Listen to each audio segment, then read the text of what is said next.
Hello, Redbrick Productions here with another LEGO review. Today I have the LEGO Star Wars The TIE Bomber set. The set number is 75347. It has 625 pieces, 4 minifigures if you count the Gonk as a minifigure, and 2 builds. Without further ado, let's take a look at these figures. So for our first minifigure, we have a TIE Bomber pilot, but this looks like it's the exact same as a TIE Fighter pilot.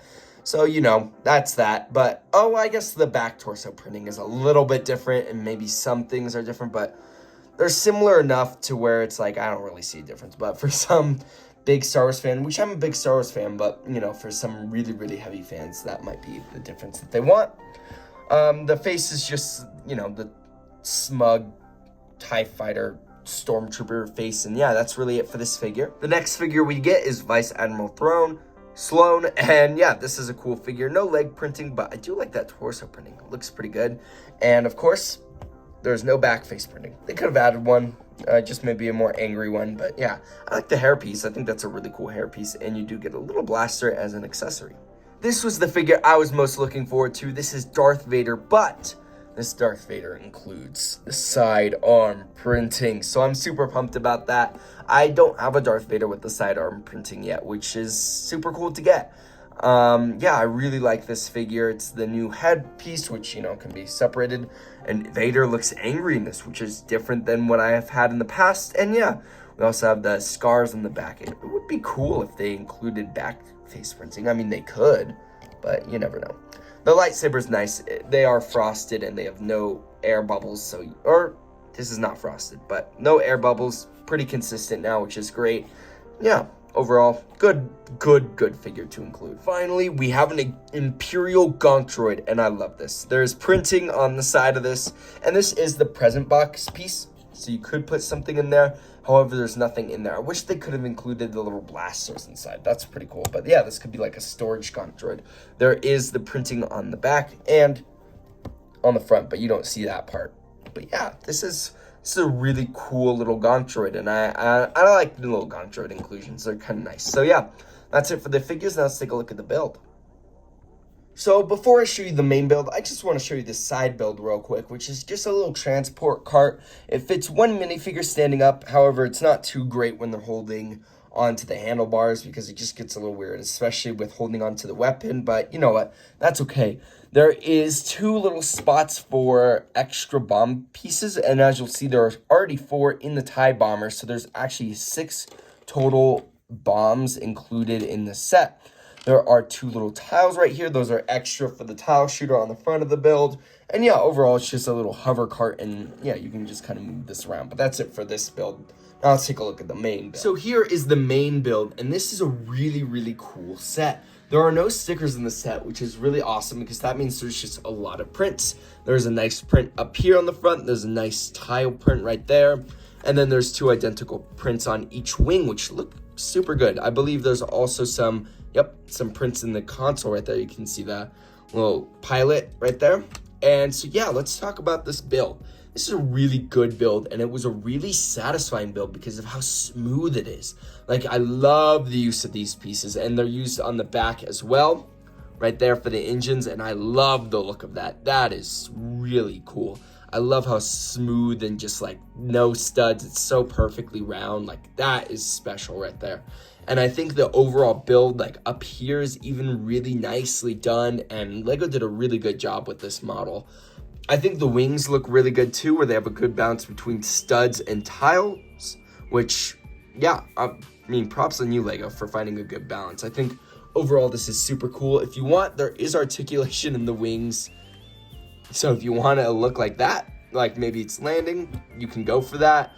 Unfortunately, the little anchor, I don't know what that build is on the bottom. I know it's a part of the TIE Bomber. I think it's like an anchor or like an aiming thing. I don't know. However, the nice part is that you don't have to set these wings. They've set themselves. So if you just push down far enough, they will not move past this point, which is really awesome. Now, for the main play feature of this set, we have, of course, it's a bomber. So you have a bunch of bombs right here. And so if you're flying around, you put your finger in there and then 4 missiles drop and they're going to fall down my desk. But yeah, it's just the same build. If you want to, you can try to push one at a time, but you know, it's a little bit harder to do because it's such a small little gap and my finger just takes up that entire space. So it is a little harder to put down one at a time, but it's possible. I like that they use the flick fire missiles. I miss getting these, and yeah, it's super cool. I think the cockpit design, I just hit my keyboard, ow, is really well done with enough space for the minifigure. There's no studs in there, so the minifigure just kind of slides around, but because of this build, the minifigure just stays put. There is no space for the weapon. However, I did find that there's just enough space up here to put the gun. I don't know if you can see that. See, there's barely enough space to put a gun right there, but you can, and you can easily access it by just taking off that and putting that back on. But yeah, the minifigure sliding around isn't great, but you know, it's all right. It works. And yeah, overall, the design of this set is really well made. But now let's take a look at the packaging and then my final verdict. So here is the box. I mean, it's a pretty nice box. It does say 40 years of Return of the Jedi right here. On the back of this box, you can see the special features. Kind of, it just shows that if you push the bombs down, the bombs drop, and you can put a pilot in there. And yeah, just a nice little hanger background, which looks pretty cool. But yeah, that's it for the box. Now let's take a look at the instructions. And for the leftover pieces, we have a blaster, a printed piece, and then another Vader mask bottom. And yeah, that's kind of it for these leftover pieces. Now let's take a look at my final verdict. For the instructions, there's nothing too special. Just shows you how to build the set. Then at the end, it shows you the final set all built up, the piece count, and then the rebuild the world ad, which is pretty funny. There's a flying hippo there, and then the win. But that's it for the instructions. Now let's take a look at the leftover pieces. So for my final verdict, I have only good things to talk about this set. We have a wonderful selection of minifigures, and of course, you have a Gonk droid, so everyone has to get it. No, I'm kidding, but Gonk droids are really funny to get. The Darth Vader includes the sidearm printing, as I mentioned, so that is awesome that he's becoming in more and more sets. And the side build is appropriate with a little bit of holding for the bombs, which is, you know, nice. Yes, the figure selection is great. The main build is fantastic. I love the curves that are used. I love that all these are prints, so there's no stickers. And overall, the shaping and design of this set is really great.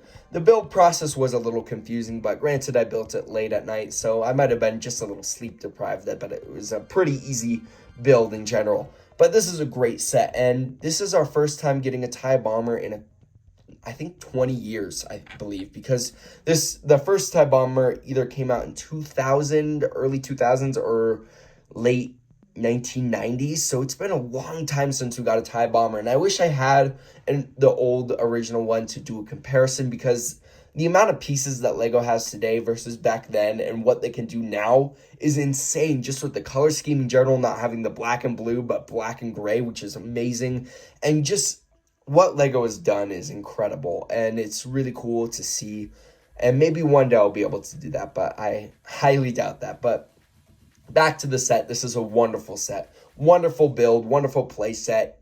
It's incredible in all ways. And for the price of $65, I think that is okay. Which is hard to say because usually sets are more expensive now. But when I'm looking at this, I feel like this is a $60 set. And for $65, a little $5 increase, it's annoying. And it can start to add up if you buy a lot of LEGO sets. However, it's not terrible. I thought the set was originally $70, and that was pretty bad, but $65 is more justifiable.